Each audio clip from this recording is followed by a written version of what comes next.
I wanted to hop on and talk about Oracle deck cards. This is the one that I have. This deck is like so beautiful. I've loved every single card that I pulled because it's just so beautiful. And the messaging is like, it's like, I love it. And the way that this deck came to me too was very cool to how everything aligned, because there were so many that I wanted. I didn't know which one to get, and so basically I narrowed it down to 2 or 3 decks, and then I asked a question.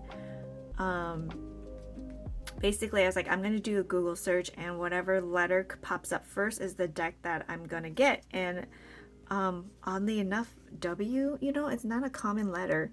I didn't even type a letter into Google yet. I just went in to start doing something, and the first thing that was there was, the first word was a W, so this was the right deck. And then it turns out that also, like, Reed is my husband's name too, so I was like, okay, that's the one.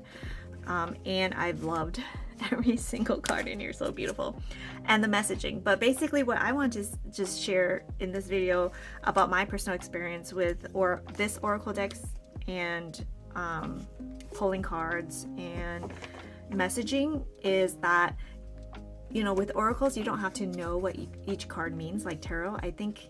And I don't know, I haven't really researched tarot. I just watched a lot of tarot reading videos, and it just seems like a lot of work you have to put in to understand the cards and to be able to interpret the messages. And so that's why I prefer the Oracle deck, because you just pick a card and then you just scroll to the card, you know, number in here, so, and then you just read the message in here. And so I don't always take the messages at face value.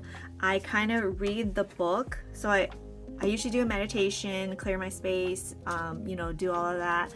And then during my meditation, I ask that I'm going to draw a card, and whatever the question is or why I want to draw a card, and for the card to summarize it or give me the answer that I'm looking for. And so then I shuffle, and whatever feels right is the card that I pull, and then I read the message. And then as I read the message, I pay attention to the thoughts that are kind of flowing in or in my mind. Like as I read it, who is coming to my mind, what situation is coming to my mind, what am I thinking, how am I feeling. And then that's when I go to journal after I pull.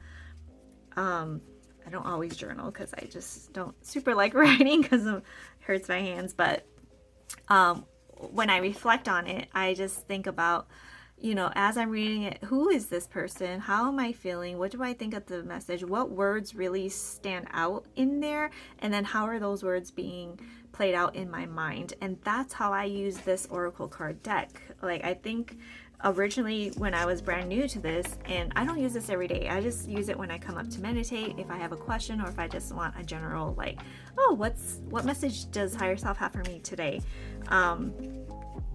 I'll come up and do a poll, or if I have a question about something, I'll come up and do a poll. If I want clarity about a situation, I come up and do a poll. So, and it's not that often, you know, a lot of times I'm just processing things in real time.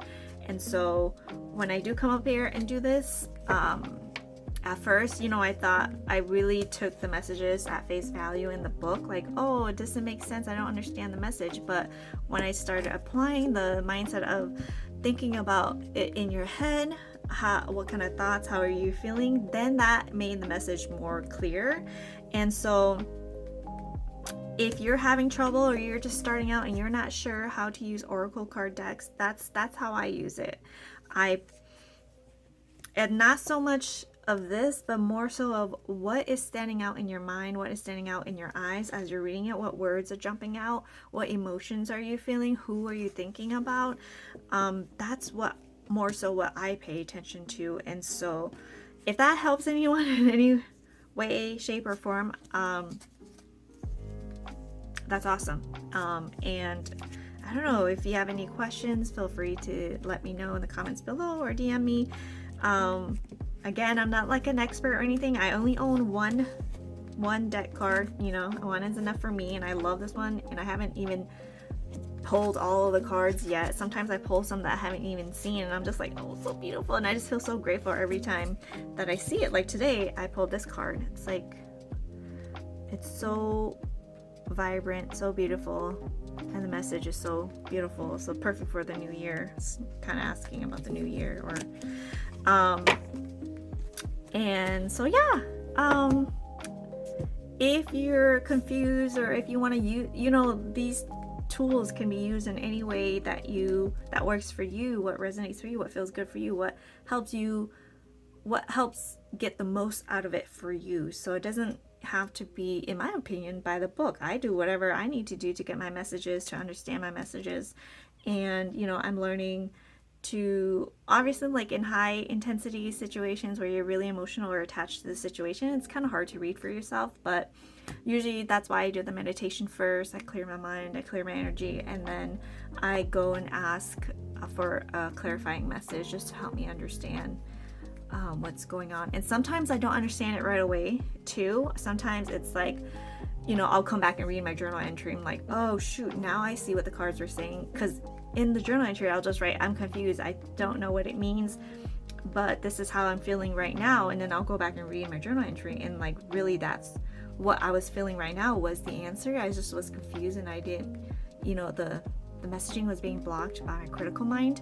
And so hindsight, going back and reading it, the answers are inside of you. You just don't trust it, and it just doesn't sound right at that time. But when you look back, especially if you journal, like, you'll kind of see like, holy crap, I was actually very I knew the answers. I had answers. I wrote them down, but at the time when I was writing down, it was not a confident answer. It was more of a confusing answer, and you're just kind of writing down your thoughts.